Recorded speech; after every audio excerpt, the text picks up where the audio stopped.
Of ഗുരുവിന്റെ ഒരു പുതിയ എപ്പിസോഡിലേക്ക് എല്ലാ ഗുരുദേവ ഭക്തർക്കും എൻ്റെ വിനീതമായ പ്രണാമം. ഓം ശ്രീനാരായണ പരമഗുരവേ നമഃ. ഓം ശ്രീ ശാരദാംബായേ നമഃ. ആചാര്യപാദങ്ങളിൽ പ്രണാമം. ഗുരുസാഗരം ആധ്യാത്മിക കുടുംബമാസികയിലെ പങ്ക്തികളെ പരിചയപ്പെടുത്തുകയാണ് വോയിസ് ഓഫ് ഗുരു എന്ന ഈ ചാനൽ. ഓരോ ലക്കവും ഞങ്ങൾ നിങ്ങൾക്കായി വായിച്ചു കേൾപ്പിക്കുകയാണ് ഈ പങ്ക്തിയിലൂടെ. ഇനി ഇന്നത്തെ വായനയുടെ വിഷയം എന്താണെന്ന് നോക്കാം. ഗുരു സാക്ഷാത് പരംബ്രഹ്മ എന്ന തത്വം ഉദ്ഘോഷിക്കുന്ന ഗുരുചരിതം ഗുരുസാഗരം ആധ്യാത്മിക കുടുംബമാസികയിൽ 2026 ഏപ്രിൽ അക്കം മുതൽ ആരംഭിച്ചിരിക്കുകയാണ്. ലോകത്തുണ്ടായിട്ടുള്ള 18 പുരാണങ്ങൾക്കു ശേഷം ശ്രീമദ് നാരായണ ഗുരുപുരാണം നമോ ഭഗവതേ ഗുരുസാഗരം ആധ്യാത്മിക കുടുംബമാസികയുടെ ചീഫ് എഡിറ്ററും ശ്രീനാരായണ ഗുരുവിദ്യാപീഠം ആചാര്യനുമായ ശ്രീ സജീവ് കൃഷ്ണന്റെ തൂലികയിലൂടെ ജനങ്ങളിലേക്ക് എത്തിയിരിക്കുകയാണ്. ലോകഗുരു എന്ന തലത്തിലും പരബ്രഹ്മ എന്ന തലത്തിലും ഗുരുവിനെ നോക്കിക്കാണുന്ന ഒരു ബ്രഹ്മാണ്ഡ വീക്ഷണമാണ് ശ്രീമദ് നാരായണ ഗുരുപുരാണം. ഇത് മഹാപുരാണമാണ്. ഇനി ഇന്നത്തെ വായനയിലേക്ക് കടക്കാം. ശ്രീമദ് നാരായണ ഗുരുപുരാണം നമോ ഭഗവതേ, അധ്യായം 3, ഭാഗം 4. ജൈനമത തത്വം. അഹിംസയാണ് ജൈനമതത്തിന്റെ അടിസ്ഥാന തത്വം. ചിന്തയിലും വാക്കിലും പ്രവൃത്തിയിലും മറ്റൊരു ജീവിക്കും ദ്രോഹം ചെയ്യാതിരിക്കുകയാണ് അഹിംസയെന്ന് പറയുന്നത്. മൃഗങ്ങൾ, പ്രാണികൾ, കീടങ്ങൾ, സസ്യങ്ങൾ എന്നിങ്ങനെ ജീവനുള്ളവയോടെല്ലാം അഹിംസ പാലിക്കണം. ലോകം മുഴുവൻ സചേതനമാണെന്നാണ് ജൈന തീർത്ഥങ്കരന്മാരുടെ അഭിപ്രായം. എല്ലാ വസ്തുക്കളിലും ആത്മാവ് വസിക്കുന്നു. കല്ലിലും ജലത്തിലും എല്ലാം ആത്മാവുണ്ട്. ആത്മാവും ദ്രവ്യവുമാണ് ഈ പ്രപഞ്ചത്തിന്റെ അടിസ്ഥാന ഘടകങ്ങൾ. ഓരോ ജന്മങ്ങളിലും ഒരാൾ ആഗ്രഹങ്ങളിലൂടെ ആർജിക്കുന്ന സൃഷ്ടിയാണ് ആത്മാവ്. കർമ്മങ്ങളിലൂടെ ആത്മാവിന് ബന്ധനങ്ങളിൽ നിന്ന് മോചനം നേടാൻ സാധിക്കും. അതിനെയാണ് മോക്ഷം എന്ന് വിളിക്കുന്നത്. പരിശുദ്ധാത്മാവ് എന്നാണ് ഇങ്ങനെ വിമോചിക്കപ്പെടുന്ന ആത്മാവിനെ വിളിക്കുന്നത്. വേദവിധി പ്രകാരമുള്ള എല്ലാ മതാനുഷ്ഠാനങ്ങളും നിഷ്ഫലമാണ്. ദൈവം എന്നത് ഒരു മിഥ്യയാണ്. അതിനാൽ ആരാധന കൊണ്ടും പൂജാകർമ്മങ്ങൾ കൊണ്ടും പ്രാർത്ഥന കൊണ്ടും ഫലമില്ല. ദൈവത്തെ കാണാനോ ദൈവാസ്തിത്വം തെളിയിക്കാനോ കഴിയില്ല. ശരീരമില്ലാത്ത ദൈവം ലോകം സൃഷ്ടിച്ചു എന്ന് പറയുന്നത് ശരിയല്ല. സർവശക്തി, ഏകത്വം, പൂർണ്ണത, നിത്യത എന്നിവയെല്ലാം സാധാരണ ദൈവിക ഗുണങ്ങളാണ്. ദൈവം സർവഗുണമുള്ളവനാണെങ്കിൽ ഈ പ്രപഞ്ചത്തിലെ എല്ലാ വസ്തുക്കളും സൃഷ്ടിക്കേണ്ടത് ദൈവമാണല്ലോ. എന്നാൽ വീടുകൾ, പാത്രങ്ങൾ തുടങ്ങി അനേകം വസ്തുക്കളെ മനുഷ്യനാണ് ഉണ്ടാക്കിയത്. ഇതൊക്കെയാണ് ദൈവത്തെ തള്ളിപ്പറയാൻ ജൈനന്മാർ കണ്ടെത്തുന്ന കാരണങ്ങൾ. മനുഷ്യൻ തന്നെയാണ് മനുഷ്യന്റെ ഭാഗധേയം നിർണയിക്കുന്നതെന്ന് ജൈനർ പറയുന്നു. മനുഷ്യ ജീവിതത്തിന്റെ പരമമായ ലക്ഷ്യം നിർവാണം അല്ലെങ്കിൽ മോക്ഷം കൈവരിക്കലാണ്. ജനനം, പുനർജനനം എന്നിവയിൽ നിന്നുള്ള മോചനമാണ് നിർവാണം. ജനനത്തിനും മരണത്തിനും കാരണം കർമ്മമാണ്. മോക്ഷം സിദ്ധിക്കണമെങ്കിൽ കർമ്മം ശുദ്ധമാക്കണം. കർമ്മശുദ്ധിക്ക് ത്രിരത്നങ്ങൾ അനുഷ്ഠിക്കണം എന്നാണ് ജൈനോപദേശം. ത്രിരത്നങ്ങൾ: ശരിയായ അറിവ്, ശരിയായ വിശ്വാസം, ശരിയായ സ്വഭാവം എന്നിവയാണ് ത്രിരത്നങ്ങൾ എന്നറിയപ്പെടുന്നത്. ശരിയായ അറിവിനെ സമ്യക്ജ്ഞാനം എന്ന് വിളിക്കുന്നു. ജൈന സിദ്ധാന്തങ്ങളെ കുറിച്ചുള്ള അറിവാണ് ഇവിടെ സമ്യക്ജ്ഞാനം എന്ന് വിളിക്കുന്നത്. സത്യത്തെ സത്യമായും അസത്യത്തെ അസത്യമായും തിരിച്ചറിയാനുള്ള കഴിവാണ് ശരിയായ വിശ്വാസം കൊണ്ട് അർത്ഥമാക്കുന്നത്. ഇതിനെ സമ്യക് ദർശനം എന്ന് പറയുന്നു.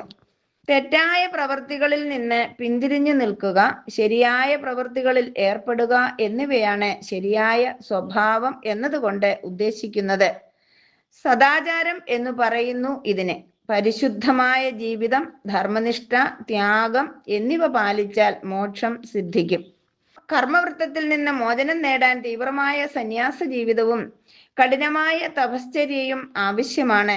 ലൗകിക ജീവിതം ഇതിനായി പരിത്യജിക്കണം. മരണം വരെ ഉപാസിക്കൽ, ശീതോഷ്ണങ്ങൾ വകവയ്ക്കാതെ നഗ്നരായി കഴിച്ചുകൂടൽ എന്നിവ തപശ്ചര്യയുടെ ഭാഗമാണ്. അതുകൊണ്ട് മോക്ഷപ്രാപ്തിക്കായി സന്യാസ ജീവിതം ഒരു പ്രധാന ഉപാധിയായി ജൈനമതം കണക്കാക്കുന്നു. കഠിനമായ വ്രതനിഷ്ഠകൾ. ജൈന ഭിക്ഷുക്കൾക്ക് മഹാവീരൻ വിധിച്ച നിഷ്ഠകൾ കഠിനമായിരുന്നു. തലയിലെ ഓരോ രോമവും സ്വന്തം കൈകൊണ്ട് ഭിക്ഷു പിഴുതു കളയണം. പകൽ സമയത്തു മാത്രമേ സഞ്ചാരം പാടുള്ളൂ. സന്ധ്യ കഴിഞ്ഞാൽ വിശ്രമിക്കണം. ജീവനുള്ള ഒന്നിനെയും കൊല്ലുകയോ പരിക്കേൽപ്പിക്കുകയോ ചെയ്യരുത്. സസ്യങ്ങളെയും കീടങ്ങളെയും നശിപ്പിക്കേണ്ടി വരുമെന്നതിനാൽ കൃഷി നടത്തരുത്. നിലമുഴുകയും വിളവ് കൊയ്യുകയും ചെയ്യുമ്പോൾ അനേകം ജീവികൾക്ക് നാശം സംഭവിക്കുന്നുണ്ട്. ജലത്തിൽ സൂക്ഷ്മ ജീവികളുണ്ട്. അതിനാൽ ജലം അരിച്ചേ കുടിക്കാവൂ. ജൈന ഭിക്ഷുക്കളുടെ പ്രതിജ്ഞ: 1. ഹിംസിക്കരുത്. 2. മോഷ്ടിക്കരുത്. 3. കള്ളം പറയരുത്. 4. സ്വത്ത് കൈവശം വയ്ക്കരുത്. 5. ബ്രഹ്മചര്യം അനുഷ്ഠിക്കണം. ഇതിൽ ആദ്യത്തെ 4 പാർശ്വനാഥന്റെ പ്രതിജ്ഞകളാണ്. അവസാനത്തേത് വർദ്ധമാന മഹാവീരൻ സംഭാവന ചെയ്തതും. ജൈനമതം ഇന്ത്യയിൽ. ജൈനമതത്തിന്റെ വളർച്ച രാജസ്ഥാൻ, ഗുജറാത്ത്, മാൾവ, കലിംഗ, കർണാടകം, തമിഴ്നാട് എന്നിവിടങ്ങളിലായിരുന്നു പ്രധാനമായും സംഭവിച്ചത്. അത് കേരളത്തിലേക്കും പിന്നീട് വ്യാപിച്ചെങ്കിലും ഇവിടങ്ങളിൽ അവയ്ക്ക് നിലനിൽക്കാൻ സാധിച്ചില്ല.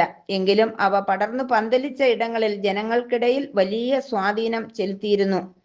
പണച്ചെലവ് വളരെ കുറഞ്ഞ ജീവിത രീതി ആയതിനാൽ സാധാരണക്കാരാണ് ഈ മാർഗത്തിലേക്ക് അധികവും ആകർഷിക്കപ്പെട്ടത്. സംസ്കൃത ഭാഷ പഠിക്കാനുള്ള വൈമുഖ്യമാണ് വേദമതത്തെ ഒരു കുലത്തിൻ്റെത് മാത്രമാക്കി തീർത്തത്. എന്നാൽ സാധാരണക്കാരുടെ ഭാഷയായ പ്രാകൃത് ഭാഷയിലാണ് ജൈന തത്വങ്ങൾ പ്രചരിച്ചത്. അതിനാൽ സാധാരണ ജനങ്ങൾ ജൈനമതത്തിലേക്ക് ആകർഷിക്കപ്പെട്ടു. മഗധ രാജാക്കന്മാരായ അജാതശത്രുവും ഉദയനും ജൈനമതം സ്വീകരിച്ച് തങ്ങളുടെ രാജ്യത്ത് പ്രചരിപ്പിച്ചു. മൗര്യ സാമ്രാജ്യം സ്ഥാപിച്ച ചന്ദ്രഗുപ്ത മൗര്യൻ, കലിംഗ രാജാവ് ഖരവേലൻ, രാഷ്ട്രകൂട രാജാവ് അമോഘവർഷൻ മുതലായവർ ജൈനമത വിശ്വാസികളായി. ചന്ദ്രഗുപ്ത മൗര്യൻ കൊട്ടാരം വിട്ട് ജൈനധർമ്മ പ്രചരണത്തിനായി ദക്ഷിണേന്ത്യയിൽ കുടിയേറിപ്പാർത്ത് പ്രവർത്തിക്കുകയുണ്ടായി. മരണം വരെ ഉപവാസം എന്ന വ്രതം സ്വീകരിച്ചാണ് ചന്ദ്രഗുപ്ത മൗര്യൻ മരിച്ചത്. ഉത്തരാധ്യായന സൂക്തം. പ്രാകൃത് ഭാഷയിൽ രചിക്കപ്പെട്ട ഉത്തരാധ്യായന സൂക്തം എന്ന ഗ്രന്ഥം ജൈനമത തത്വങ്ങൾ കഥാരൂപത്തിൽ പറയുന്ന ഒന്നാണ്. സാധാരണക്കാർക്ക് വായിച്ചു മനസ്സിലാക്കാൻ പറ്റുന്ന വിധത്തിലാണ് കഥയിൽ തത്വങ്ങൾ അവതരിപ്പിച്ചിരിക്കുന്നത്. അതിനാൽ ഉത്തരാധ്യായന സൂക്തം വളരെ പ്രചരിക്കപ്പെട്ടു. അതിൽ കലാവതി എന്ന രാജ്ഞി തന്റെ ഭർത്താവായ രാജാവിനെ ഉപദേശിച്ച് ലൗകിക ജീവിതത്തിൽ നിന്നും വിരക്തനാകുന്ന കഥയുണ്ട്. ജൈന ഭിക്ഷുക്കൾ ധർമ്മപ്രചരണത്തിനായി ഏറെ ഉപയോഗിച്ചിട്ടുള്ള കഥയാണിത്. കലാവതിയുടെ ഭർത്താവ് ഭോഗചിന്തകളിൽ വ്യാപിക്കുന്നതിൽ വളരെ തൽപരനായിരുന്നു. ഭാര്യയിൽ നിന്ന് വേണ്ടത്ര രതിസുഖം ലഭിക്കുന്നില്ലെന്ന പരാതിക്കാരനുമായിരുന്നു. അതിനാൽ തന്നെ അയാൾക്ക് പരസ്ത്രീകളോട് താല്പര്യം ഉണ്ടായി തുടങ്ങുകയും ചെയ്തു. എന്നാൽ അത് ആത്മജ്ഞാനത്തിൽ അധിഷ്ഠിതമായ ജീവിതം നയിക്കുന്ന കലാവതി ഭർത്താവിനെ ഉപദേശിച്ചു: ഞാൻ മാത്രമല്ല, ഈ ലോകത്തെ മുഴുവൻ പേരിൽ നിന്നും ലൗകിക സുഖം ലഭിച്ചാലും ഈ ലോകത്തെ സമ്പത്തുകൾ മുഴുവൻ നിങ്ങളുടേതായാലും നിങ്ങൾ സംതൃപ്തനാവില്ല. ഈ സമ്പത്തുക്കളും സുഖങ്ങളും ഒന്നും നിങ്ങളെ രക്ഷിക്കില്ല. ആസ്വദിക്കാൻ ഇന്ദ്രിയങ്ങളും ശരീരവും മനസ്സും അശക്തമായാൽ, അവയൊന്നും കൂടെ നിൽക്കാതെ വന്നാൽ പിന്നെ എന്തൊക്കെ സുഖ സാമഗ്രികൾ കൈവശമുണ്ടെന്ന് പറഞ്ഞിട്ടും കാര്യമില്ല. രാജാവേ, താങ്കൾ മരിക്കുമ്പോൾ ധർമ്മമൊഴികെ മറ്റൊന്നിനും നിങ്ങളുടെ ആത്മാവിനെ പിന്തുടരാനും കൂട്ടായിരിക്കാനും സാധിക്കില്ല. ഒരു പഞ്ചവർണ്ണക്കിളി അതിൻ്റെ കാഞ്ചനക്കൂടിനെ വെറുക്കുന്നത് പോലെ എൻ്റെ ആത്മാവ് ഈ ദേഹത്തെയും മനസ്സിനെയും ഇന്ദ്രിയങ്ങളെയും അതിലൂടെ ലഭിക്കുന്ന സുഖങ്ങളെയും വെറുക്കുന്നു. ഈ ലോകത്തെ യാതൊരു വ്യവഹാരത്തിലും എനിക്ക് താല്പര്യപ്പെടാൻ സാധിക്കില്ല. കുട്ടികളില്ലാതെ, ലാഭനഷ്ടങ്ങളെക്കുറിച്ച് ചിന്തയില്ലാതെ, ഒന്നിനോടും മമതയില്ലാതെ, വിദ്വേഷമില്ലാതെ ഞാനൊരു സന്യാസിനിയായി ജീവിക്കും. സുഖങ്ങൾ ത്യജിക്കുന്നവർക്ക് കാറ്റിനെ പോലെ സഞ്ചരിക്കാൻ സാധിക്കും. പക്ഷികൾ പറക്കുന്നത് പോലെ ഇഷ്ടമുള്ള ദിക്കിലേക്ക് സഞ്ചരിക്കാൻ ഒരു ത്യാഗിക്ക് സാധിക്കും. രാജാവേ, അങ്ങും ഈ വലിയ രാജ്യവും ഇന്ദ്രിയാനുഭൂതികളും ഉപേക്ഷിക്കൂ. ബന്ധുക്കളെയും സ്വത്തുക്കളെയും ഉപേക്ഷിച്ച് തപസ്സിനായി എനിക്കൊപ്പം തിരിക്കൂ എന്ന കലാവതിയുടെ ഉപദേശത്തിൽ ആ രാജാവും വിരക്തനായി തീർന്നുവെന്നാണ് കഥ.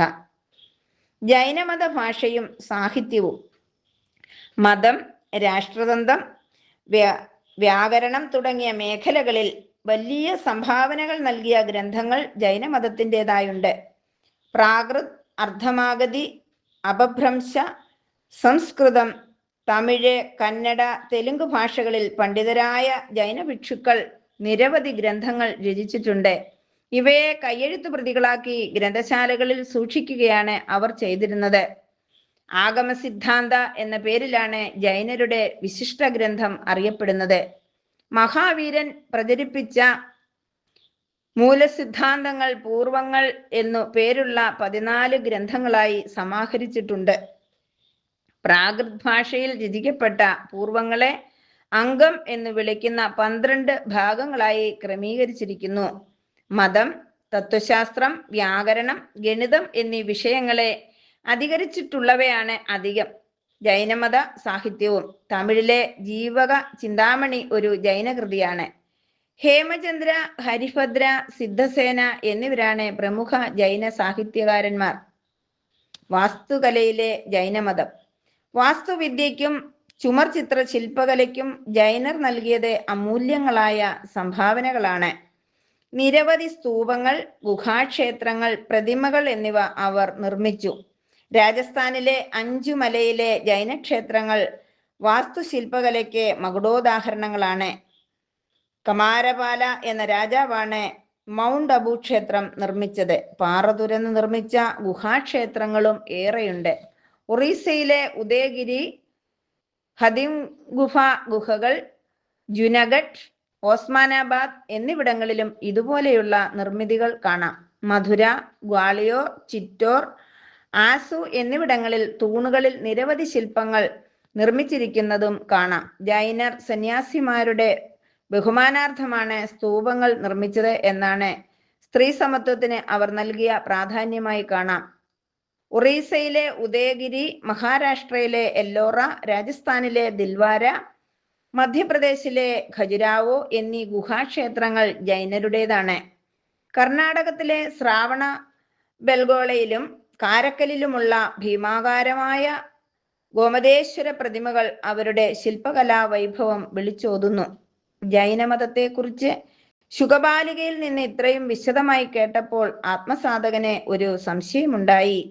അവൻ അത് ചോദിച്ചു: പ്രിയേ, ശുഗകുല മൗലി മാണിക്യമേ, ഇത്രയും വ്യാപ്തിയും ആഴവും ഉണ്ടായിരുന്നിട്ടും എന്തുകൊണ്ട് ജൈനമതം പരാജയപ്പെട്ടുവെന്നു കൂടി നിന്റെ പർവഗമനാനുഭവത്തിൽ നിന്നും പറഞ്ഞു തന്നാലും.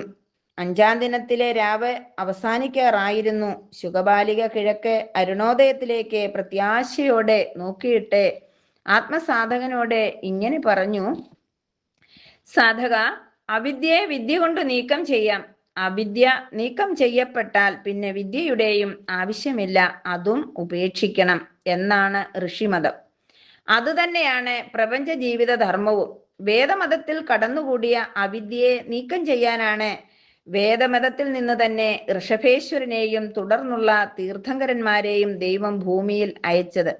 അവർക്ക് ദൈവം സ്വരൂപം വെളിപ്പെടുത്തി കൊടുത്തില്ല, അതിനാലാണ് അവർ ദൈവത്തെ നിഷേധിച്ചത്. എന്നാൽ ദൈവിക ഗുണങ്ങളോട് പ്രതിബദ്ധരായിരിക്കാൻ വിവേകം നൽകി.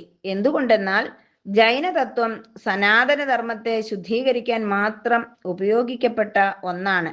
അത് ശുദ്ധീകരിക്കപ്പെട്ടപ്പോൾ ജൈന സാന്നിധ്യവും ഭൂമിയിൽ നിന്ന് പിൻവലിക്കപ്പെട്ടു. അതുവരെ ജൈനരുടെ കഠിനമായ വ്രതനിഷ്ഠകൾ ശീലിച്ച ജനത വേദമതം ശുദ്ധീകരിക്കപ്പെട്ട കാലത്ത് ജൈനവ്രതങ്ങൾ കഠിനമെന്ന് കണ്ട് ഉപേക്ഷിച്ചു. പക്ഷേ ഒന്നുണ്ട്: നേരായ തത്വം, അഹിംസ, സാർവജനനീത്വം, ജാതി നിഷേധം എന്നിവയാണ് ജൈനർ ഭാരത ദർശനത്തിന് നൽകിയ സംഭാവനകൾ. 5-ാം രാവ് വിട പറയുകയാണ്. ശുഗബാലിക ഉദിച്ചുയരുന്ന മാർത്താണ്ഡ പ്രഭുവിനെ നോക്കി ശിവശതകത്തിലെ സ്തുതി ചൊല്ലി: ജയ ജയ ചന്ദ്രകലാധര ദൈവമേ, ജയ ജയ ജന്മ വിനാശന ശങ്കര, ജയ ജയ ശൈലനിവാസ സദാംബദേ, ജയ ജയ പാലയ മാമഖിലേശ്വരാം. വായന ഇവിടെ പൂർണ്ണമാവുകയാണ്. ഗുരുസാഗരം മാസിക വായിക്കാനും വരിക്കാരാകാനും ആഗ്രഹമുള്ളവർ 6282319294 എന്ന നമ്പറിലേക്ക് വിളിക്കുക. ഗൂഗിൾ പേ ചെയ്യേണ്ട നമ്പർ 8078188858.